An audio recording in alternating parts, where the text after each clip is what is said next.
할렐루야! 우리 옆에 사람과 인사 나눕니다. 눈을 똑바로 쳐다보시면서 째려보지 마시고, 사랑합니다. 존경합니다. 축복합니다. 할렐루야. 항상 우리 이런 마음으로 함께 축복하며 살 줄 믿습니다. 오늘도 함께 은혜 받으신 말씀 봅니다. 다 같이 일어나셔서 요한복음 15장 4절로 11절까지의 말씀. 요한복음 15장 4절로 11절 말씀, 혀진 성경으로 신약성경 173면에 있습니다. 내게 주신 하나님 말씀입니다. 아멘. 함께 봉독합니다. 내 안에 거하라, 나도 너희 안에 거하리라. 가지가 포도나무에 붙어 있지 아니하면 스스로 열매 맺을 수 없음 같이 너희도 내 안에 있지 아니면 그러하리라. 나는 포도나무요 너희는 가지라. 그가 내 안에 내가 그 안에 거하면 사람이 열매를 많이 맺나니 나를 떠나서는 너희가 아무것도 할 수 없음이라. 사람이 내 안에 거하지 아니하면 가지처럼 밖에 버려져 마르나니 사람들이 그것을 모아다가 불에 던져 사려느니라. 너희가 내 안에 거하고 내 말이 너희 안에 거하면 무엇인지 원한 대로 구하라. 그리하면 이루리라. 너희가 열매를 많이 맺으면 내 아버지께서 영광을 받으실 것이요 너희는 내 제자가 되리라. 아버지께서 나를 사랑하신 것 같이 나도 너희를 사랑하였으니 나의 사랑 안에 거하라. 내가 아버지의 계명을 지켜 그의 사랑 안에 거하는 것 같이 너희도 내 계명을 지키면 내 사랑 안에 거하리라. 내가 이것을 너희에게 이름은 내 기쁨이 너희 안에 있어 너희 기쁨을 충만하게 하려 함이니라. 아멘. 자, 우리 여성교회 특성이 있겠습니다.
감사합니다. 할렐루야. 반드시 축복하실 줄 믿습니다. 할렐루야. 네. 믿은 대로 될지어다. 우리에게서 역사하시니 믿습니다. 오늘 또 우리 함께 이 말씀 제목입니다. 주님 안에 거하라. 할렐루야. 예수님은 오늘 거함에 대해서 말씀을 자주 하십니다. 거함. 자, 오늘 우리 서인숙 권사님 기도하실 때 말씀하신 대로 6월 달은 호국 보훈의 달입니다. 순국 선열들이 당신의 목숨을 바쳐서 이 땅을 이렇게 또 건져주셨기 때문에 우리가 이렇게 자유롭게 예배하고 하나님께 영광 드릴 수 있는 줄 믿습니다. 정말로 전 세계 가운데에 유일하게 분단된 민족입니다. 그런데 더 놀라운 것은 전 세계 가운데 최고로 기독교 박해 국가가 바로 저 위에 있고 전 세계 최고로 기독교 자유국가가 바로 이 밑에 있다라는 거예요. 그 조그만 땅덩어리 안에서 그 두 동아리가 났는데 전 세계적으로 가장 기독교의 박해 국가가 저 위에 있고 자유국가가 바로 이 밑에 있습니다. 우리 얼마나 큰 은혜 가운데 거하고 있는지 우리는 항상 감사할 수밖에 없고 기뻐할 수밖에 없고 하나님께 영광 드릴 수밖에 없는 줄 믿습니다. 할렐루야. 지난 3일이었었나요?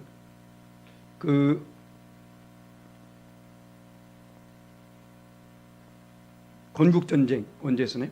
건국전쟁을 잠깐 보았는데 그 내용을 보게 되니까 6.25 이후에 포로 교환이 있더라고요. 포로 교환하는데 그 포로들이 이제는 북으로 가지 않고 남으로 가겠다라는 사람들이 있었어요. 남으로 가겠다는 사람들. 탁월한 선택이 된 거죠. 사실 그때 당시에는 북한과 남한을 살펴봤을 때에 북한이 훨씬 잘 살았습니다. 그때 당시에. 제가 살아보지 않았지만 그렇대. 자, 그런데도 불구하고 그 사람들은 북을 선택하지 않고 남을 선택했다는 것이죠. 혹시 만약에 그때 당시에 우리 조상이 북한을 선택했다면 우리 어떻게 됐을까? 이거 끔찍한 일이죠. 끔찍한 일이라고 전화 오잖아. 아주 끔찍한 일이라고. 그죠? 지금 우리의 삶은 아마 완전히 달라졌을 것입니다. 그런데 얼마나 감사한지 그들이 이 남을 선택했기 때문에 그리고 이 땅을 지키기 위해서 자신의 몸을 희생했기 때문에 만약 그들이 그것을 꺼려했다면 어떻게 했을까요? 우리나라는 분명히 벌써 공산국가가 되어지고 지금도 저 김정은 체제 안에서 엄청난 고통을 당하고 있을 것입니다. 사실 그 시대에 거기서 살던 그들이 과연 이 나라가 이렇게 될 줄 누가 알았겠냐고요. 그렇지 않습니까? 전혀 알 수가 없었던 것이죠. 우리는 결코 앞을 알 수 없는 사람들이에요. 우리는 연약한 존재라는 것입니다. 그렇기 때문에 우리는 그 6.25 한국 전쟁 중에서 어느 곳에 거하느냐가 얼마나 중요한지 우리는 분명히 깨달았어요. 어느 곳에 거하느냐. 자, 그런데 더 중요한 것은 우리 육체보다도 우리 영혼이 어디에 거하느냐, 이것은 더욱더 중요하다는 것입니다. 우리 예수님께서 그래 지금 끊임없이 거하라 거하라 거하면 거하지 아니하면 결국 거한다는 이것에서 말씀하고 있는 것입니다. 우리는 그래서 주님 안에 거하는 것이 얼마나 중요한지 우리는 이것을 알아야 될 줄 믿습니다. 주님 안에 거한다는 게 뭘까요? 바로 주님을 좇아 주의 말씀대로 살아가는 것을 말하게 되겠죠. 그래서 우리가 왜 주님 안에 거하며 왜 그 말씀대로 살아야 바로 첫 번째 무엇입니까? 열매를 맺기 위해서라는 거예요. 열매를 맺기 위해서. 오늘 4절 5절 말씀에 우리 주님 말씀하십니다. 내 안에 거하라 나도 너희 안에 거하리라. 가지가 포도나무에 붙어있지 아니하면 스스로 열매 맺을 수 없음같이 너희도 내 안에 있지 아니하면 그러하리라. 나는 포도나무에 너희는 가지라. 그가 내 안에 내가 그 안에 거하면 사람이 열매를 많이 맺나니 나를 떠나서 내가 아무것도 할 수 없습니다. 아멘. 주님 안에 거하는. 자, 우리는 열매를 맺어야 됩니다. 우리 하나님께서 우리를 택하신 이유가 뭡니까? 열매를 맺게 하기 위해서.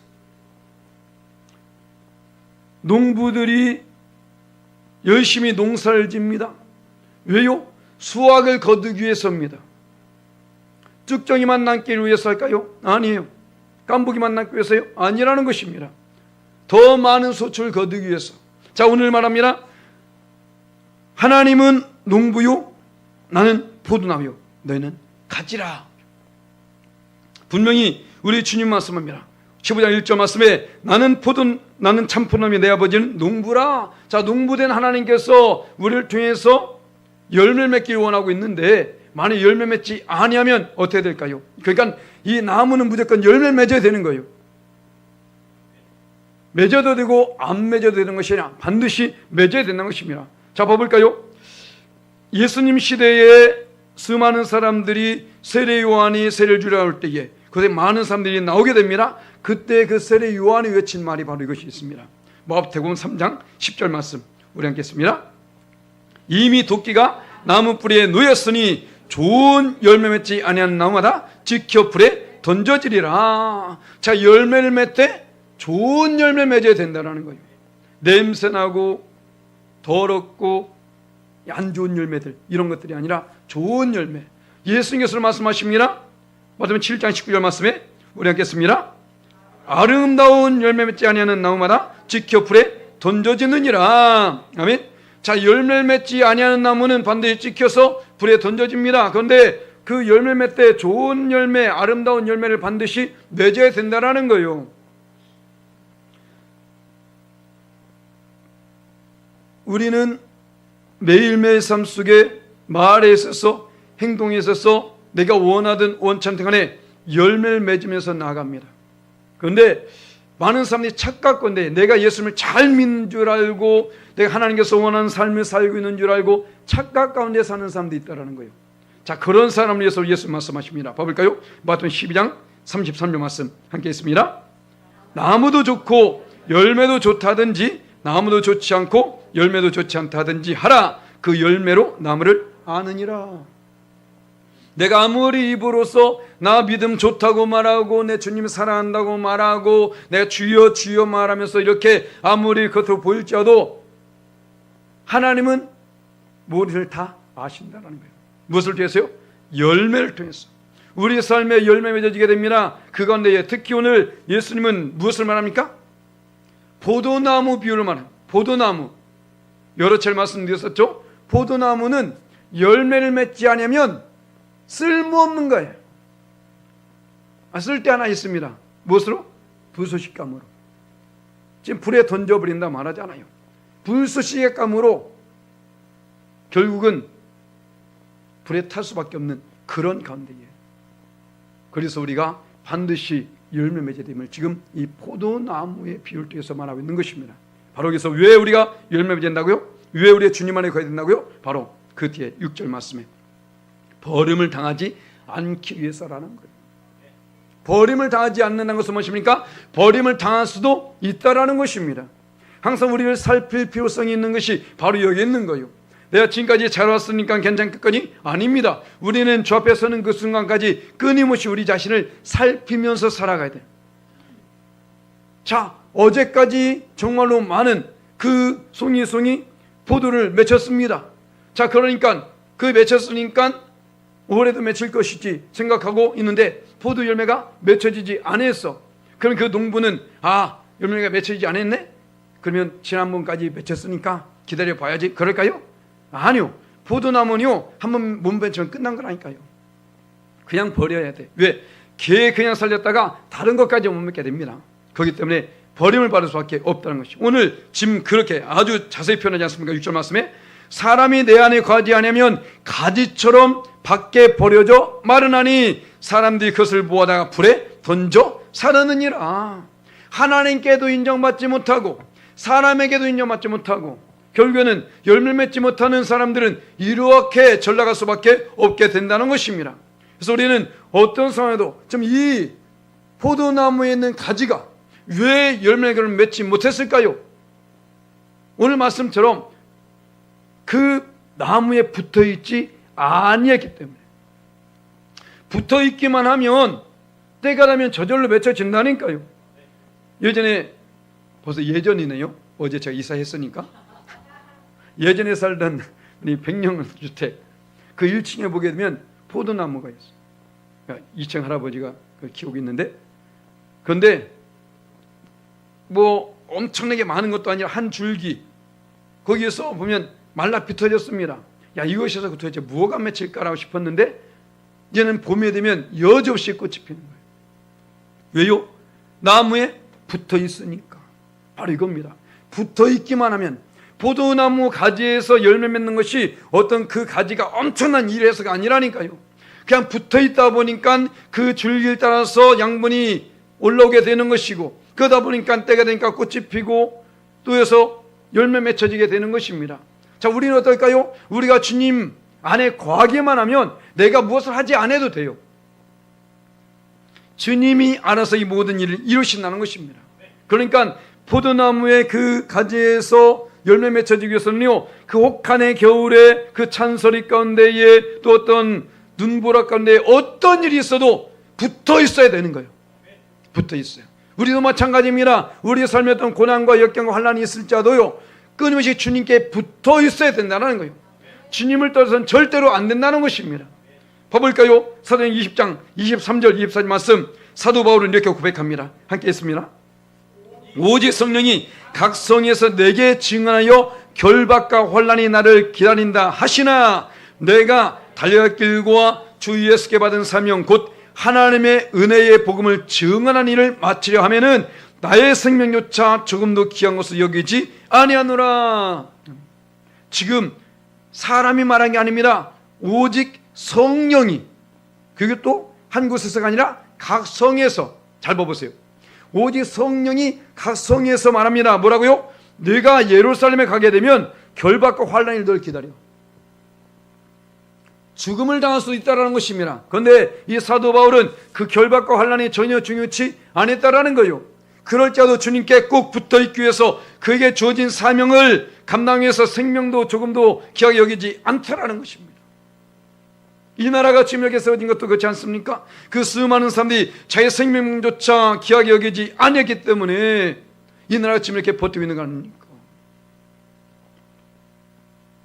우리의 열조들, 우리 믿음의 선조들, 바로 그들이 지금 갖고 놓은 그 텃밭에서 우리는 지금 자라고 있는 것입니다. 자, 그렇다면 우리 후세에 우리는 과연 무엇을 담을 것입니까? 벌써 우리는 지금 잘못 가고 있어요. 너무 잘못 가고 있어. 빨리 돌이키지 않으면 이 나라가 자연히 자멸돼 버립니다. 이 나라는 지금 그럴 수밖에 없게 됐다니까요. 저 외국에 있는 사람이 그러잖아요. 지난번에 말씀드렸었나요? 참 신기하다라는 거 아닙니까? 어떻게 전염병도 없고 전쟁도 없는 나라가 인구가 어떻게 감수할 수 있냐고 말하잖아요. 이 사상 자체가 지금 잘못됐어. 결혼하지 않냐고, 연애도 안 하고, 애기도 안 낳고, 자기 마음대로 젊을 때에, 그렇죠, 자기 멋대로 모든 걸 할 수 있을 것 같죠. 그런데 나이 들어서 이게 혼자 살 게 아니구나 싶을 때에 거기 뭐 황혼에서 같은 것들이니까 길 결론할 수 있겠네. 그러면 자식은 어떻겠습니까? 당신들끼리 결혼을 한다고 합시다. 마음이 맞아서. 내 어차피 자기도 늙었고 둘 다 늙었으니까 결혼할 수 있을지 모르겠어요. 그런데 아브라함이 아닌 한 힘들다니까. 못나. 힘들어. 우리 시원이가 자꾸 우리한테 딸하나 나라고 하는데 참 고민이 됩니다. 그러면 이 나라는 서서히 자연히 인구 소멸, 벌써 우리 연천이 시작됐습니다. 인구 소멸 도시로 서서히 인구로 소멸되어지고, 그러다 보면 나라 자체가 사라지게 된다니까요. 사람들이 힘든 걸 하기 싫어해. 자기 편리주의, 이기주의, 이런 삶을 살다 보니까. 그렇다면 만약에 정말로 그런 사람들이 우리 열조가 그렇게 살았다면 우리 어땠을까요? 지금 저 아우지탕방에 가 있어야 하니까, 노동교화소에 가 있어야 되고, 아니면 충하던가, 김일성, 김정일, 김정은한테 충성하던가, 그렇잖아요. 우리는 이제는 그래, 아직까지 크게 늦진 않았습니다. 그렇다면 지금부터 우리가 정신을 차려야 된다는 거예요. 우리가 어찌하든 간에 어떤 일이 있어도 주님께 붙어 있음으로 말미암아 주님께서 원한 것이 무엇인지 그것을 분별하면서 그에 합당한 삶을 살아야 된다는 것입니다. 그럴 때에 하나님께서 우리를 통해서 놀라운 역사를 이루어 나가신다니까요. 자, 이스라엘 백성들이 항상 이 애굽을 빠져나온 이스라엘 백성들에게 교훈을 줍니다. 그들이 애굽을 빠져나와서 어떻게 하나요? 가나안에서 나갈 때에 광야에, 지난주에 말씀했죠, 광야에 몰면서 그 고난과 그 어려움, 어떤 역경들이 왔을 때마다 원망 불평합니다. 어떻게 돼요? 다 죽어요. 지난주에 말씀했잖아요. 민수기 14장 38절 말씀 우리 함께 했습니다. 그 땅을 정탐하러 갔던 사람들 중에서 오직 눈의 아들 여호사와 여분의 아들 갈렙은 생존하니라. 갈렙은이 아니죠. 갈렙만이죠. 이들만 생존하게 되어지는 그 가운데에 정탐하러 갔던 우리는 이 믿음의 길, 말 그대로 믿음의 길입니다. 내 육안으로, 내 눈으로 보면서는 갈 수 없는 그런 세상이라니까요. 믿음이 없이는 갈 수 없습니다. 믿음이 없이 가서도 안 되고요. 그 때문에 우린 이 길을 걸어가면서 어떤 일이 있을지라도 항상 주님께 붙어 있을 것이고요. 그럴 때에 그런데에 반드시 열매를 맺게 됩니다. 열매 맺지 못하면 버리면 당할 수밖에 없다니까요. 우리에게 이 사명을 맡겨주셨습니다. 사도 바울도 그것을 알고 있었기 때문에 자기 생명을 다한다 할지라도 그 사명을 감당하기 위해서 어떤 혼란과 결박조차도 다 물리치고 나간다지 않습니까? 그래서 우리가 이제는 우리의 이기적인 생각을 버리시다. 할렐루야. 우리 이기적인 생각 버리세요. 약간 손해보면 어때? 그렇잖아요. 우리가 정말 선한 일을 끼쳐야 됩니다. 제가 이번에 이사하면서 놀라운 것을 발견했어요. 지나가다가 사람들이 있길래 인사를 했어요. 그분이 누군지 몰라. 저는 인사했어. 그랬더니만 인사를 받더라고요. 근데 옆에 있는 분이 저를 몰랐나 봐. 이분은 알고. 누구야? 아, 열방학교회 목사님인데 여기로 이사 온대. 저는 모르는 분이라니까요. 인사 안 했으면 큰일 날 뻔했어. 저를 다 알아. 그러니까 저는 몰라도 이제 인사해야 돼. 왜? 그분은 날 아니까. 저만 그럴까요? 아니, 여러분도 그래요. 여러분도 열방학교 다니는 거 지금 하루 이틀 다녔습니까? 웬만한 사람 다 알아. 그러면 내가 모른다고 쌩까지 마시라고. 아, 몰라도 인사하셔. 그러면 아, 역시 열방학교 목사님은 교육을 잘하나 보다 이런다고. 그런데 여러분 인사하면 여러분 욕 안 해요. 저 욕해. 야, 그 열방학교 목사님 싸가지 없어. 적어도 교육 안 하고. 교육했습니다. 분명히. 인사만 잘해도 돼요. 어느 분이 그러더라니까요. 저 인사하니까 누가 자기한테 인사하나 했대. 왜? 그 동네에 자기한테 인사한 사람이 없기 때문에. 얼마나 당신이 인사를 안 했으면 다른 사람도 인사 않겠냐고. 그렇지 않습니까? 우리는 어찌하든 간에 그것이 선한 영향을 끼치는 것이고 그것으로 말미암아 열매 맺게 되는 것입니다. 그렇게 하면서, 그죠? 그래서 우리는 어찌하든 간에 주님께 붙어 있으면 주님께서 인정받을 거냐. 사람들도 우리 인정하게 된다는 사실 우리는 결코 잊어서 안 될 줄 믿습니다. 그래서 결국 버림을 당하는 것이 아니라 좀 아름다운 열매 맺어서 함께 영광을 돌릴 줄 믿습니다. 자, 그러면서 우리가 왜 또 주님 안에 거해야 되느냐? 구하는 것을 응답받기 위해서라고 말합니다. 오늘 7절 8절 말씀 볼까요? 너희가 내 안에 거하고 내 말이 너희 안에 거하면 무엇이든지 원하는 대로 구하라. 그러면 이루리라. 너희가 열매를 많이 맺으면 내 아버지께서 영광을 받으실 것이요 너희는 내 제자가 되리라. 할렐루야. 자, 왜 구하라고 말합니까? 무엇을 구하든지 이루기 위해서요. 무엇을 간구하든지 응답받기 위해서. 무조건 주여 주여 나고 주는 것이 아니다라는 것입니다. 기도라는 것은 무엇입니까? 관계성이에요. 여러 차례 말씀드렸잖아요. 세상에 기도하지 않는 사람이 어디 있어요? 다 기도한다니까요. 그렇지 않습니까? 믿지 않는 사람들도 하고 또 이방 종교를 믿는 사람들도 하고 다 기도해요. 그런데 어떻습니까? 그들은 신도 아니거니와 아무것도 할 수 없어요. 자, 봐볼까요? 왜 그들이 아무것도 할 수 없는지 시편 115편 4절로 7절 말씀 우리 함께 했습니다.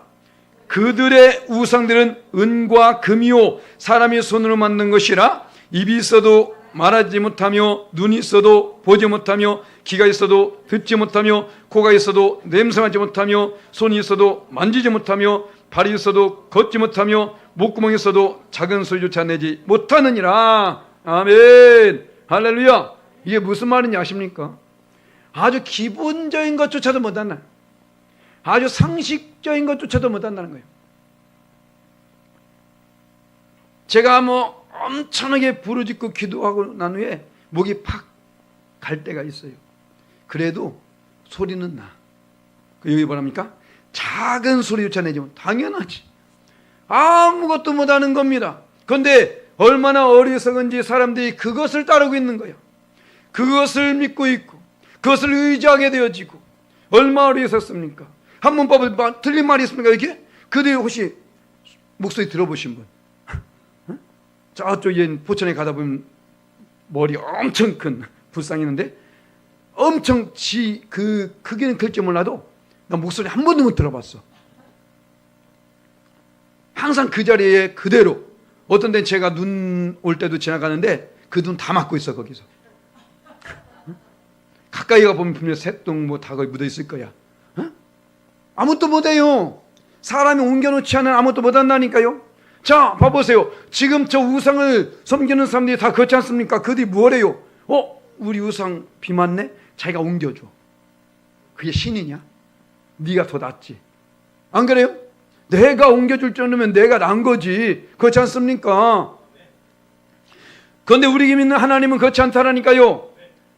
관계성입니다. 관계성. 내가 먼저 하는 거에 관계가 온전히 되야만이 내가 무조건 기도했으니까 무조건 응답해 줘야 됩니다. 이게 아니라니까요. 그럼 여러분은 기도한 대로 다 되겠죠. 됩니까? 다 됐으면 다 대통령 될게? 다 법관 될게요? 그렇지 않습니까? 안 돼요. 하나님의 관계성입니다. 그래서 하나님의 섭리 안에서 그 뜻 가운데 우리를 이끌고 계시다는 사실, 우리 이것을 이제서 낸다라는 거예요. 그래서 우리가 먼저 주님 안에 거해야 되는 것입니다.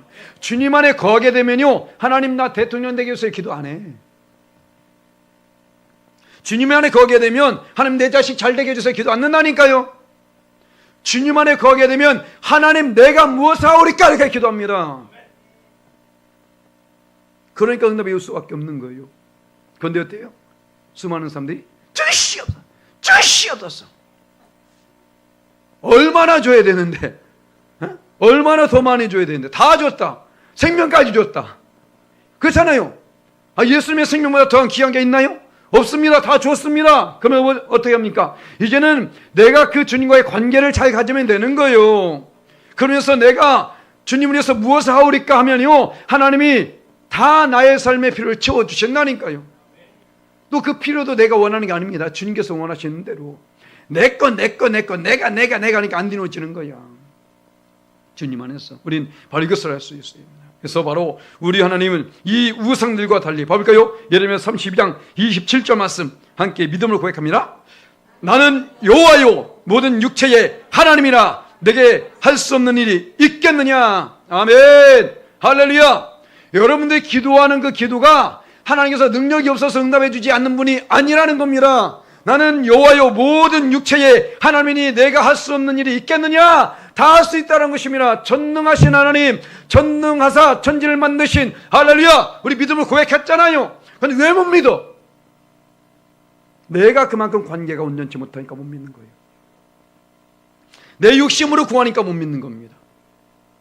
하나님 안에서의 관계만 아름답게 형성되어지면 봐보세요. 사도 바울이 기도하는 내용 들어보셨나요? 예수가 기도하신 내용 들어보셨나요? 어떤 기도합니까? 주시옵소서 그러고 있나요? 아니거든. 어찌하오리까 내가. 주님을 만난 사람들은, 주님을 아는 사람들은, 주님 안에 거하는 사람들은 내가 주님을 위해서 어찌하오리까 이것을 고백하지 주시옵소서 안 한다니까요. 그런데 뭐랍니까? 이는 다 이방인들이 구하는 것이요 너희 하늘 아버지께서는 너에게 있어야 할 것을 먼저 다 아시느니라. 아멘. 구하기 전에 다 알고 있다라는 것입니다. 그래서 너희는 먼저 그의 나라와 그의 의를 구하라. 그러면 이 모든 것을 너에게 더하여 주시리라. 이 경험이 없으면요 기도의 맛을 못 봐. 주시옵소서 안 되니까 실망하고 낙심하는 거지. 그렇지 않습니까? 정말로 주님을 위해서 한번 구해보세요. 얼마나 감사한지. 따끈따끈한 간증 한번 해볼까요? 우리 집이 이제는 다음 달에 집을 나가야 돼. 기한이 찼기 때문에요. 그런데 우리 교회 돈이 엄청나게 많죠. 그런데 전 그 돈 달라고 하네. 하나님께 구해. 야, 얼마나 감사한지. 우리 앞에 있는 이 서인수 권사님을 통해서 너무 좋은 장막을 얻게 돼가지고 얼마나 감사한지 몰라요. 안 그랬으면 어떨 거야. 그렇잖아요. 여러분 집 하나 쳐들어갈 수밖에 없어요. 그런데 하나님께서 벌써 다 예비하고 있다는 것입니다. 때가 되니까 100년 주택을 갈 때도 아십니까? 교회에서 돈 댔어요? 아니에요. 하나님이 LH 건설 통해서 그것도 딱 때 맞춰서 이거 사람이 맞추려도 안 된다니까요. 때 맞춰가지고 딱 그것을 예비하셔가지고 가게 만들고 얼마나 감사합니까? 요즘에 살짝 물이 아파오다 보니까 이제 거기 내려오게 해가지고 이제 1층으로 하나님의 위에 하나님 영광에서 살게 되면요 하나님이 역사하십니다. 이것이 우리의 간증이요. 이것이 우리의 찬양이 되어야 되는 거예요. 뜻이 없어서는 안 이루어지니까 원망 불평하게 되는 거야. 내가 그거 안 해도요 하나님 다 알아주신다니까요. 얼마나 감사한지 하나님 다 아십니다. 아니 그 정도도 아니면 왜 하나님 믿냐고. 나보다도 모르고 나보다도 할 수 없는 그 능력 없는 하나님 왜 믿습니까? 그렇잖아요. 우리 하나님 나보다 더 잘하시고 나보다 능력이 훨씬 뭐 이거 뭐 때문에 말할 수 없잖아. 그잖아요. 그만큼 능력 있으신 분인데 맡기세요. 할렐루야. 손에 안 붙다니까요. 손에 풀면 뭐 저한테는 오지 마시고 더 크게 기도하셔. 반드시 능력이 여러분에게 나타납니다. 할렐루야. 우린 왜 하나님께서 자꾸 여기서 거하라 왜 내 안에 거하라 왜 자꾸 그럽니까? 왜 거해야 될까요? 바로 우리 주님은 우리가 기뻐하길 원하고 있는 것입니다. 할렐루야. 기쁨을 충만하기 위해서 우리의 기쁨이 충만하기 위해서 봐볼까요? 9절 10절 말씀에 아버지께서 나를 사랑한 같이 나도 너희를 사랑하였으니 나의 사랑 안에 거하라. 내가 아버지의 계명을 지켜 그의 사랑에 거하는 것 같이 너희도 내 계명을 지키면 내 사랑 안에 거하리라. 내가 이것을 너에게 이름은 내 기쁨이 너희 안에 있어 너희 기쁨을 충만하게 하려 함이라. 아멘. 할렐루야. 하나님은 어쩌든 간에 우리가 기뻐하기 원한다니까요. 하나님을 알게 되면 그렇습니다. 사도 바울 우리 잘 읽는 말씀이죠.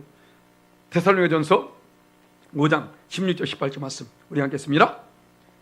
항상 기뻐하라.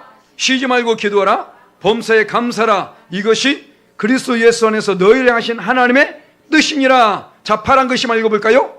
항상 기뻐하라.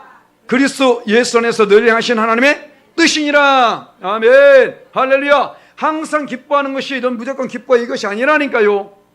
그 기뻐하게 되면 하나님께서 그를 기뻐하시고 우리의 삶에 기뻐한 일로 넘쳐나게 해주신다는 것입니다. 근심하면서 맨 근심하면서 살게 되는 것이고 걱정하면서 맨 걱정하면서 살게 되는 것입니다. 할렐루야. 웃어보고 울어보니 웃는 것이 훨씬 낫더라. 아멘. 매일매일 웃으면서 살아도 짧은 인생에 우리는 왜 근심을 걱정하면서 삽니까? 주님 안에 거하지 않기 때문에 세상 바라보면서 그렇게 사는 거예요. 봐볼까 우리 주님이 얼마나 우리 기뻐하기 원하시는지. 요한복음 16장 24절 말씀 함께 했습니다. 지금까지는 너희가 내 이름으로 아무것도 구하지 아니했으나 구하라 그러면 받으리니 너희 기쁨이 충만하리라. 아멘. 주의 이름으로 구하였을 때 왜 하나님에게 응답해 주시느냐? 우리로 말미암아 기뻐하기 위해서 기쁨이 충만하게 하기 위해서. 아멘. 우리 주님 너무나 좋으신 분이에요. 당신의 생명을 버리면서까지도 우리의 기쁨을 주기 원했다니까요. 눈에 보이지 않는다고 해서 어떤 우상처럼 여기지 마시라고. 우리 하나님은 지금도 우리 곁에서 아니 한 두 번, 세 번이면 우연일 수 있습니다. 그런데 어떻게 여러 차례나 그것도 내가 기도할 때마다 어떻게 기도한 대로 이루어지냐고. 그게 우연인가요? 그 인간의 인위적인 힘으로 하려고 해도 안 돼요. 그렇지 않습니까? 우리 교회 건조할 때에 한번 읊어볼게요. 나중에 17가지 응답이 됐어. 기도할 때마다 그것도 기도한 이상으로 어떻게 그것을 우연이라고 말할 수 있냐고요. 어떻게 누구의 힘으로 한 것입니까? 그게 하나님밖에 답이 없는 거예요. 하나님. 다른 건 사람이 있다고 합시다. 비 내리게 할 수 있어? 비 그치게 할 수 있어요? 야, 어제 이사하는데 아주 그냥 오전 내내 비가 와가지고, 야, 하나님 참 날씨하고 저거 좀 감정이 좀 있네요. 그런데 흔히 그러잖아요. 비 오는, 이사할 때 비 오면 잘 산다고. 물론 비 안 와도 잘 삽니다, 우리. 그런데 비가 왔잖아요. 얼마나 감사한지. 예전에 우리 동두천에서 이사할 때도 비가 그렇게 왔어. 그런데 와, 이번에 이것도 비 아니야. 그때 진짜 많이 왔습니다. 얼마나 걱정했는지 우리 어머니께서 기도하는데 거기에 응답해 주시더래요. 야야야, 너 여기서 사는 동안 너 가구 한번 닦은 적 있어? 없잖아. 그 가구 닦으라고 비 내려주는 거야. 우리 하나님 뜻을 모릅니다. 하나님 뜻을 몰라요. 그런데 얼마나 우리보다 더 우리가 기뻐하기 원하시는지 봐보세요. 요한복음 16장 22절에 바로 그 앞에서도 이렇게 말합니다. 자, 읽겠습니다. 지금은 너희가 근심하나 내가 다시 너희를 보리니 너희 마음이 기쁠 것이요 너희 기쁨을 빼앗을 자가 없으리라. 아멘. 우리가 주님으로 말하면 기뻐하는데 기쁘지 않아. 이것은 뭡니까? 빼앗긴 것이 아니라 내가 버린 거예요. 우리 주님 우리가 기뻐하기 원하는데 누가 빼앗어가 아니라고, 내가 그 기쁨을 버린 것이지. 봐보세요. 이 기쁨을 빼앗을 자가 없다니까요. 주님으로부터 말미암아 그걸 빼앗을 자가 없습니다. 주님만 생각해도 너무 기뻐할 수밖에 없다니까요. 얼마나 감사합니까? 그런데 내 스스로 그것을 버리고 딴 것 생각하면서 근심 걱정하고 있는 거예요. 생각해 보세요. 왜 기쁘지 않았는지, 왜 기쁨이 없는지. 주님 때문입니까? 분명히 아닙니다. 그죠? 분명히 아니에요. 주님 아닌 다른 것 때문일 것입니다. 바로 이것이죠. 내 스스로 버리지 말라는 거예요. 요한복음 16장 20절 바로 앞에 또 말합니다. 자, 하겠습니다. 내가 진실로 진실로 너에게 이르노니 너희는 곡하고 애통하겠으나 세상은 기뻐하리라. 너희는 근심하겠으나 너희 근심이 도리어 기쁨이 되리라. 아멘. 자, 세상도 기뻐한대요. 맞아요. 세상 기뻐할 수 있습니다. 그런데 그 기쁨은 잠시 잠깐. 왜요? 조건 부족이기 때문에. 그것은 영원한 것이 아니라는 것입니다. 우리 주님만이 어제나 오늘이나 영원토록 동일하신 영원하신 분 아닙니까? 그렇기 때문에 그 주님 때문에 우리 기뻐할 수 있는데 세상 사람이 기뻐하는 거 봐보세요. 와, 우리 아들 이번에 좋은 대학 가서 기뻐. 얼마나? 나중에 보면 울상돼서 살아. 아, 우리 이번에 엄청난 집으로 이사 갔다. 얼마나? 나중에 한번 동창 만나고 보면 그 입이 기울어. 나는 40평 사는데 저건 50평 산다고. 아, 우리 남편 이번에 과장로 승진했다. 나도 이만큼 나와. 왜? 부장 됐거든. 다 조건부예요. 그런데 주님으로 말미암아 구원받은 것이 변함이 있습니까? 없습니다. 할렐루야. 누가 뭐라 해도 언제든지 어느 곳에든지 이것은 변함이 없다는 것입니다. 그러니까 우리는 주님 때문에 영원히 기뻐할 수 있다는 것이죠. 할렐루야. 그래서 우리는 항상 어떻게? 주님 안에 거해야 되는 것입니다. 그럴 때 거기서 이래서 기뻐하는구나. 아직까지 이것을 맛보지 못하신 분들은 좀 맛을 봐. 맛본 사람은 절대로 뺏기지 않습니다. 정말이에요. 이래서 그 젊은 목사가 핏대 쓰면서 이렇게 말하고 있었구나. 전 엄청나게 맛봤어. 저는 정말로. 야, 목사니까 저 소리 하고 있지. 아니요. 저는 정말로 많은 것을 경험했습니다. 거기 때문에 기뻐할 수밖에 없는 거예요. 우리는 주님을 항상 내 안에 모셔야 되고 주님 안에 거함으로 말미암아 주신 그 모든 것을 받아 누릴 줄 믿습니다. 말씀을 맺겠습니다. 자, 우리가 왜 주님 안에 거했나고요? 첫 번째로 열매를 맺기 위해서.